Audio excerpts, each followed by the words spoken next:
From New Haven, Connecticut, I'm Bruce Barber, and this is Postcards from the Pandemic.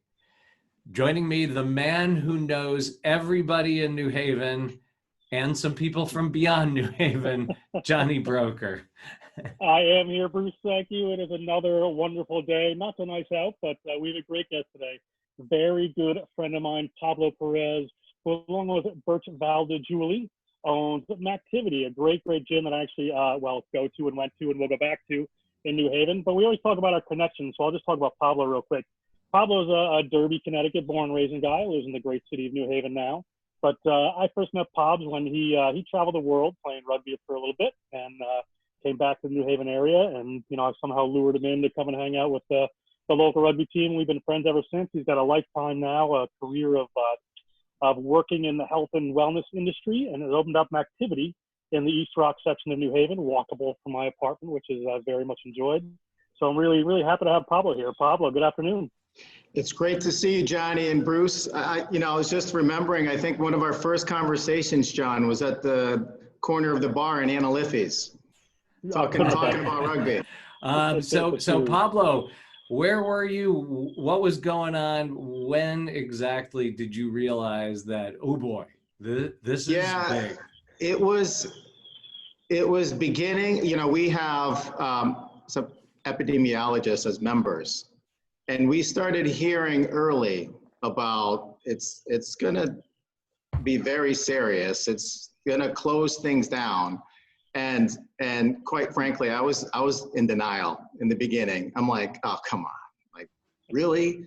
And it took me a little while, and then it came the announcement that we had to close. Yeah. So that's I guess that's the thing with having an epidemiologist as a friend is when a pandemic is imminent, that person's a buzzkill. Yeah. Well, it was interesting because right away, she was telling us, you got to put up the proper signage. We started, spraying people's hands, and I think we were doing all the right things, but it almost seemed like it was just a wave. I was actually in the gym working out when the announcement came. I sat down to check my email on my phone after I got out of the showers, and I was, and it said gyms will be closed as of, next Sunday. So I was there when it happened. And to their credit, I mean, we'll talk about the kind of the makeup of the gym, hopefully, because they have a little sitting room and some other things that are pretty cool. But it was one of the last places before everything got shut down I felt comfortable going, which is amazing. It's a gym, right? But they were, they had the hand sanitizer. People were cleaning down machines. The people that work out there were being very respectful and cleaning everything off. I felt more comfortable in a gym than I did in some other social and settings around the city, which was pretty amazing and a good testament to the people at mActivity. Thank you, Johnny. One of the best things I've heard recently is actually from the same member, and I'm not going to mention her name, but she's well established, and she's been involved in having input at the state level in terms of the protocols, and so we were chatting on the phone. And she says she can't wait to get back to the gym. So that was that was a good sign. I felt really good. The other thing that's interesting is that, so you are obviously well positioned because they, the articles I've been reading say that's going to be the key thing, especially for gyms reopening, is just really good, wiping things down and keeping things clean. Yeah, well, there's going to be a lot of changes. The first big one is in the beginning. We're looking at, say, like the first 2 months. That's kind of like our time frame of like stages or phases for us. And but we have no control over what happens outside of here. But what we're doing is the masks that are going to be mandatory. And at this point, everyone's used to wearing a mask indoors. Going anywhere else. So. Then we have to create all the spacing. What we're going to do is actually through our website or through the app, allow people to reserve gym time. So I think what we've decided on was we were kind of toying with an hour, 15 minutes, hour and a half. And so we're probably going to do an hour and a half. So you can go on the website, easily, look, I want to go from 6 to 7 and 7:30 in the morning. Based on the gun show you're seeing here, I'll only need like maybe 10, 15 minutes. So I'm not gonna be hogging okay, any. Bruce. But you make a good point about your guns. Is like even me nowadays I work out because I literally I just want to feel good. You know, I work out in the morning. Lately, I jump on the bike. I go to Hopkins and I do some hill sprints. And it's like 25 minutes. I get breathing heavy, but I just feel so much better when I work out. And I've talked to people that during this whole pandemic, and it's funny because a lot of people are like, yeah, now I just want to feel good when I work out. It's not like I need to lose all this weight. I need to, bench press 250 pounds. It's just really about feeling good today, right now. I'm coming from the complete opposite because mActivity, I was like, I said it in my first, we started this Postcards to the pandemic. I was in a great place. I was going to the gym every day. It was my busy season of coaching and broadcasting, and my job was busy and things were good.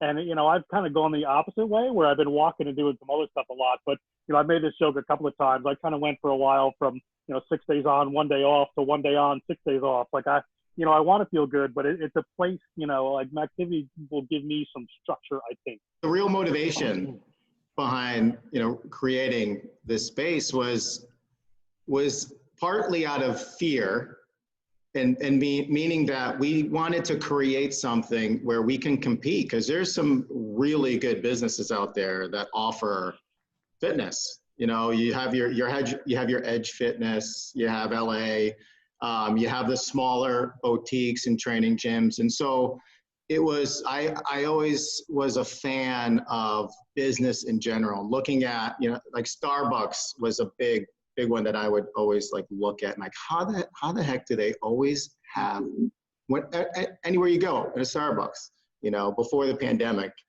there's always people in there, but you walk in there and it's got a certain smell. It's got the music playing. It's got a certain look. It's very inviting. And then there's the staff, always smiling. There's always a good vibe. And so those were things that when Birch and I were talking about, okay, what are we going to create? We were like, we need to create something really special and different. So, God forbid, an Equinox or an Edge Fitness opens up down the street, we're not just all of a sudden going to have everybody run out the door. So that was a big motivator in creating this community hub. And what you're seeing behind me is part of the cafe. This is the cafe, and we do have some construction going on because we just brought in Select Physical Therapy. And so they're going to be having some therapists here who are going to be accepting insurance. But this is an actual bar that we found at a reclamation place, if I can point it correctly. You're there, It came out of New York City. It was a place called Flutie's. Remember Doug Flutie, the football player? Yeah, So definitely. it was down, I think it was in Seaport, a place called Flutie's. And that's where this bar actually came from. And John, as you know, I was a part owner of Christie's for a little while. So I learned a bit about the bar business. So this is our conference room, which has been a huge hit. And we offer the conference room basically free for all the nonprofits in the area, the Board of Ed, the city departments, members. Now we have so cool stuff sort of all over the place because we're doing some work. But this painting came from my partner Birch, my business partner Birch. Her friend of hers from Puerto Rico did this painting, which is beautiful painting. So I'll take you. Oh man, that is fantastic. While he's walking, I mean, I would get coffee there in the morning and work from there a lot because I work independently. And actually, there's the sitting room there, the bar. They do some drinks and small appetizers at night. So just before they stopped, I kind of got in a routine where I was getting a little extra cardio workout in on Friday nights and having a glass of wine and sitting out there and kind of wrapping up my work week before my broadcasting weekend would start. And so it's a great spot. And this is the space, and unfortunately, we're getting our new plants in this week. So these are on their last leg. Let me ask you this, Pablo. Do the forget plants the name need of these, to but- be socially distant? Do they have to, do you have to keep the plants 6 feet apart? Well, these look like they're just about, I think they are about 6 feet apart. So Yeah. it's You're getting a grand tour here, Bruce. You're getting to the see the whole beautiful place. thing about this building is they used to manufacture wire and cables here for probably, I don't know, 90 or 100 years. And so it's got the old shed roof ceiling. So you can see we have all this Wow. natural light that comes This into is actually great, Pablo. I'm going to tell my wife I spent some time working out this afternoon. I spent some. I'm going to say, Yeah. honey, I spent some time at the gym this afternoon. So since I started going to there you go. mActivity, Bruce, and you'll appreciate There you this, go. is that, you know, all of a sudden they have a coffee place up front, so that's great. I can get some coffee and do some work there. But then they started serving wine and a little food at night. Then the brewery opened up next door. Like, you know how hard it is to go to this gym? The temptations are, and pie That's places down the street. fantastic. It is one of the, you know, it's a challenge. It's a challenge. So, Pops, we talked about, you know, we talked about the gym and kind of the stuff you're doing to reopen, but, you know, we always like to talk to people because we bring on friends and honest people. How were you during this whole thing? I mean, you got, you know, your lovely wife, Veronica, and Catalina, your daughter. I'm sure, like most parents, you became a teacher somehow. It was really hard. Like my wife and I we've been doing really well, but in the beginning it was very difficult. Like the first 3 to 4 weeks was really tough. And then how about now? Do you are there things that you find are like the silver lining in all of this? Have you discovered new things?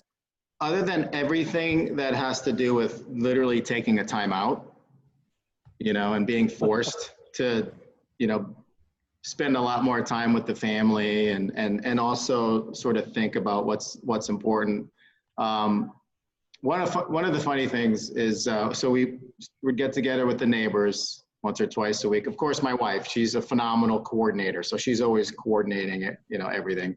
And so I don't know how long ago it was, but we're at the neighbors, and then all of a sudden they bust out this karaoke machine with the lights, and everything.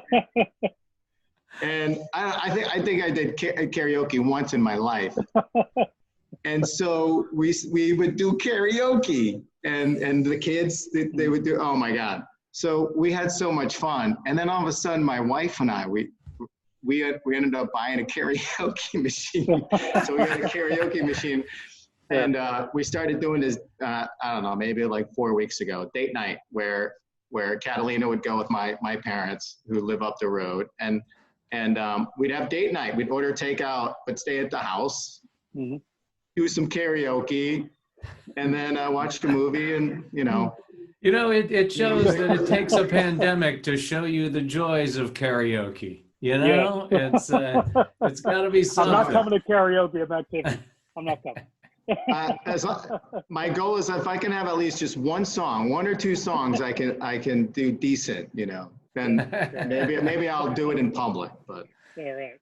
Well, Pablo, I'm so glad you're gonna get reopened. I'm sure you're gonna do a great job. It looks like you've got a wonderful business there, and we're so lucky to be in a community where and to hear your stories about the great neighborhood of Westville. It shows you, even in the face of these really tough times, it's become a super big cliche, but we really are all in it together, and we're supporting each other. And I just wish you the best of luck in getting back open again. Thank you very much. Yeah, and I see a lot of places opening, working to get open in Westville and around New Haven. I know there's a lot of projects, and I love New Haven, so I'm excited for us to get open, and for our team, our work family, and our members to get back, but also seeing New Haven get back and awesome. And be a great place. So yeah, here's to coming back strong. Oh, where'd my beer go? Hey.